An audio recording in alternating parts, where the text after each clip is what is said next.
Imagine yourself on the dance floor, you're with a few of your friends and they're doing awesome tricks, and you think to yourself, wow, I really wish I had a trick that would be the most impressive and the talk of the night.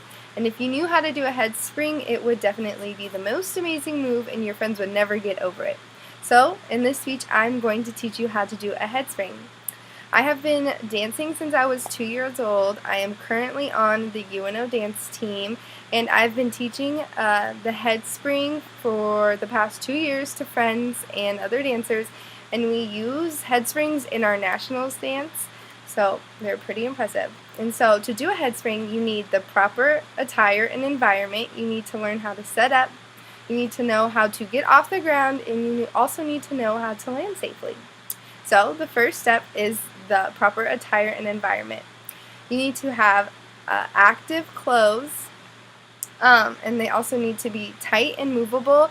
While you, in this trick, you will be flipping off the ground, so if you have a loose shirt, you don't want it to get in the way of your vision. You also don't want your hands or anything to get caught on your clothes as you go over. And you also need to wear tennis shoes. Tennis shoes are nice and tight on your feet. They give you a lot of traction. They won't slip off. And when you land, they're the most comfortable. So next, you need open space. So you want to make sure there's no furniture around. Since you are flipping, sometimes it can get a little crazy, so you don't want to hit any furniture. It could cause you to fall weird or hurt yourself. And you also want a lot of traction on the floors, and I find that going to the SAP building and going in the gyms, those floors are nice and sticky, and you will land nice in those. So now you know how to find the right environment and attire, so I'm going to tell you how to set up for the head spring. So the second step is getting ready, the preparation, setting up. So first you need to get down on the floor. You get on your hands and knees. I went ahead and took pictures of me doing it. So here I am. I'm down on the floor. I'm on my hands and knees. And then you prop your toes up. You can see here, you tuck your toes up and under. You put your head on the ground and you put your hairline on the floor. You want to make sure there is no weight on your head. You don't push off your head, even though it looks like in here, it looks like you push off your head. You're pushing off your arms and your legs. So you want no weight on your head.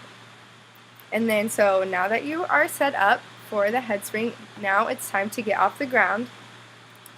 So you put your head on the ground and you lift up your bottom. Again, here I am in the first step.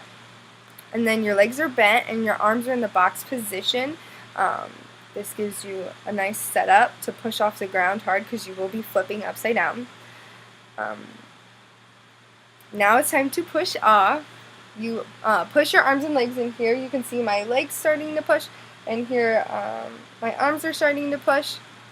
And you need to arch your back and straighten your legs. You can see my back is arched, so when you arch your back, it's almost like a rainbow, and so the longer you arch and straighten your legs, the higher you will get, and you really want to get as high as possible, because if you do not get height, you cannot come down on your feet, so you will most likely end up just smacking your back unless you arch your back and really straighten your legs. So now that you are in the air, you are ready to land safely, so the final step is landing. While you're in the air, you need to prepare for impact. Keep your feet and knees forward, and when you are landing, you need to bend your knees, give with it. You don't want to stick and hurt yourself. Make sure you give a lot of give with it. And then you need to keep your body centered, so you need to lean forward. If you do not lean forward, you will land on your back. When teaching this, a really good tip is to have someone in front of you reaching for you, so when you land you can reach forward, so it kind of just tricks you into moving forward. And when you land, also you want to put your hands on your thighs. In the dance world, we like to go by what looks good and what looks clean, so when you land, you don't want crazy arms, so if you land here, it's like a nice stick, it looks good, and it's extra impressive that way. So, in conclusion, I have taught you how to find the proper attire and environment, setting up, getting off the ground, and landing safely. This is a really fun trick to do, and it's also extremely impressive. So now you're back on the dance floor, your friends are doing crazy tricks, and you do the head spring, and your friends cannot get over it. Every time you guys go dancing, everyone wants you to do the move, and you feel great, and you're proud of yourself. Thank you.